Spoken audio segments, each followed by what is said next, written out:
A Aninha, ela vem escrevendo, ela tem o Bureau de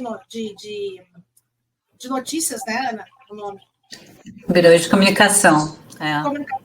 Que é fantástica. A escrita dela, todos os textos têm sido acerca, né, pelo menos a imensa maioria desses presos políticos, são inúmeras. A maioria das pessoas não conhecem os casos um a um, né, individualizados, mas eu gostaria de perguntar para a Ana qual o caso para ti mais chocante dessas centenas de casos que tu já escreveste. Sempre o último caso é o mais complicado, porque é quando há pouco tempo tu teve contato com o entrevistado e ele contou a realidade. Então, a realidade do Lucas Yuki, que vai ser o próximo episódio do Vozes do 8 de janeiro, porque além da gente estar trabalhando o texto, a Karina Michelin, que é uma jornalista e ela é atriz também, né? E então ela está interpretando esses personagens. Então, o texto do Lucas Yuki já está no site. Foi difícil de fazer, porque é a história de um garoto que tem que migrar de uma hora para outra. É um garoto de 22 anos que se vê numa praça dos Três Poderes, no meio daquela balbúrdia toda, entra no prédio, ele assiste tudo aquilo e logo percebe que ele vai se ferrar, ele vai ser levado para a prisão, como muitos foram. E ele sai fora. Ele se esconde pelo Brasil, depois ele percebe que a Polícia Federal está atrás dele, vai na casa do pai dele, numa abordagem, não o encontra, e aí ele começa a dormir na rua, não dorme mais na casa dele, que ele mora com a mãe, né? E ele percebe que ele tem que sair do Brasil. Então, é uma narrativa muito dolorosa de um garoto de 22 anos que até então trabalhava na loja de informática do irmão, né? Que ele vai para o QG acreditando, né, e sentindo uma missão de que ele tem que passar informação. Ele queria passar a informação no instante que ela estivesse acontecendo, né? Ele se transforma, né, de uma hora para outra num influencer digital, né? E ele cai nessa rede de ser, então, um golpista com 20 e poucos anos. E ele vem correndo o mundo e ainda não chegou ao destino, né? E essa história que está contada no site e que a Karina vai gravar, porque eu transformei em roteiro, um roteiro onde ela interpreta o Yuki, né? Muito triste a história dele. Ele passa por momentos em que ele é preso na Colômbia, confundido com um traficante.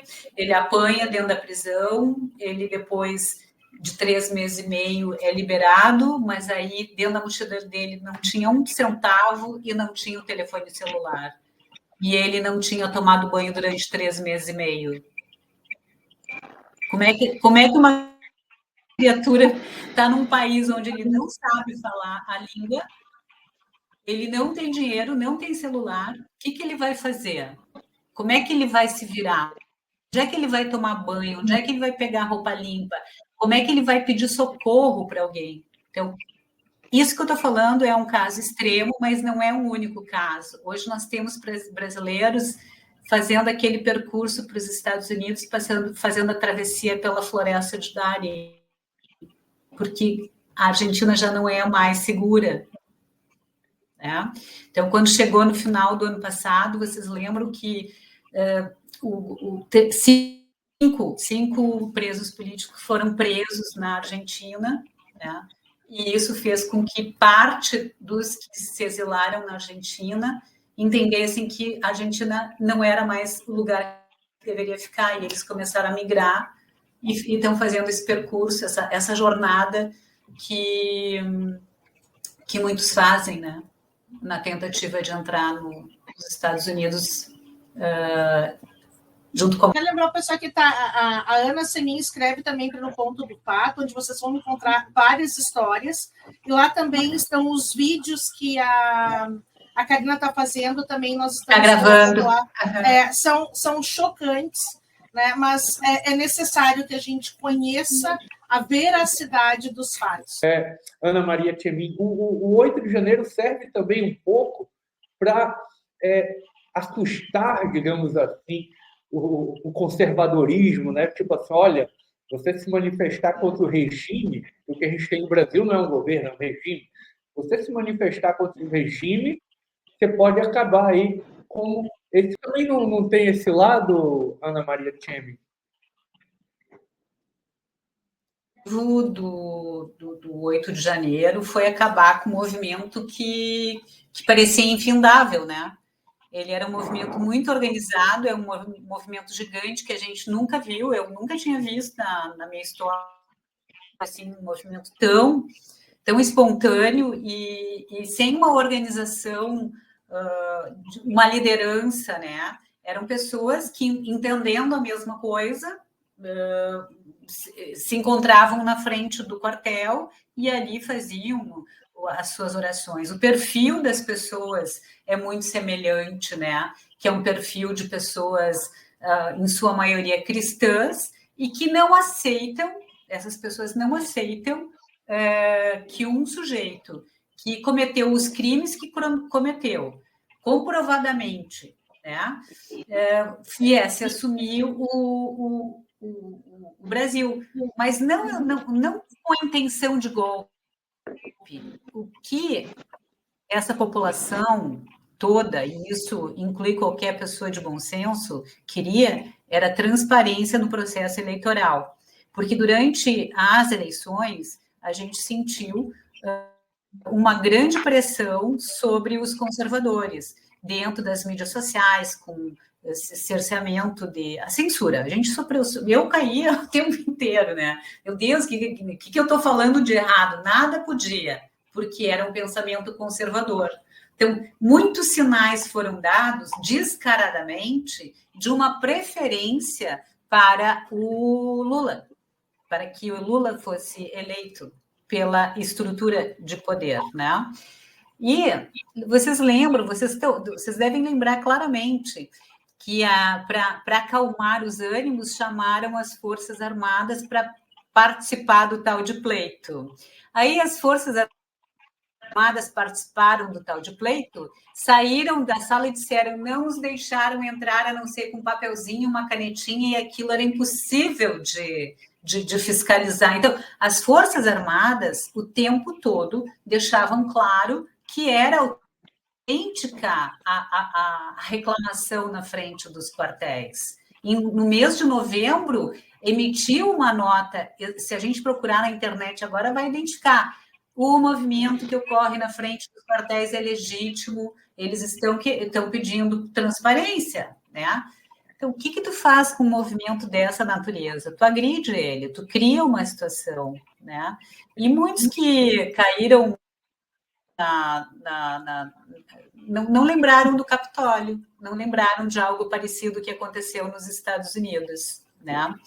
E aí vocês vão dizer, mas no Brasil não aconteceu nenhuma morte na Praça dos Três Poderes. Não aconteceu nenhuma morte porque os próprios manifestantes verde amarelo evitaram muita coisa. Eles evitaram muita coisa, evitaram incêndio, evitaram um monte de situações. Então, eles faziam a defesa, existiam os que estavam, digamos, vilipendiando e tentando criar uma situação de risco de vida, e eles ali entregando, inclusive, para a polícia, esse cara está fazendo isso de errado, e entregava para a polícia, né? E eles ficavam faceiros, os manifestantes ficavam faceiros, olha, a gente está ajudando a polícia a cuidar do patrimônio público, do que é nosso. Entravam dentro, os nossos verde e amarelo, tinham água e entregavam para a polícia, tu quer um pouquinho de água? E a polícia pegava. Tudo isso está gravado, esse relacionamento que aconteceu do pessoal do nosso movimento de rua, dentro do palácio, porque eles entraram. Por que eles entraram? Primeiro, porque a porta estava aberta, e segundo, porque estavam jogando bombas e dando tiro. E tinha muita gente machucada. E muita gente que não conseguia nem respirar. Gente desmaiada. Então, gente, o que eu quero dizer, assim, que ficou muito caracterizado que alguém provocou aquilo e que havia uma intenção de romper com um grande movimento de rua que foi assustador para a esquerda. E eles conseguiram. Ou seja, a pergunta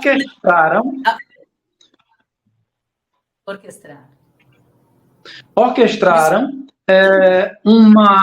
toda uma situação para massacrar a democracia, para massacrar.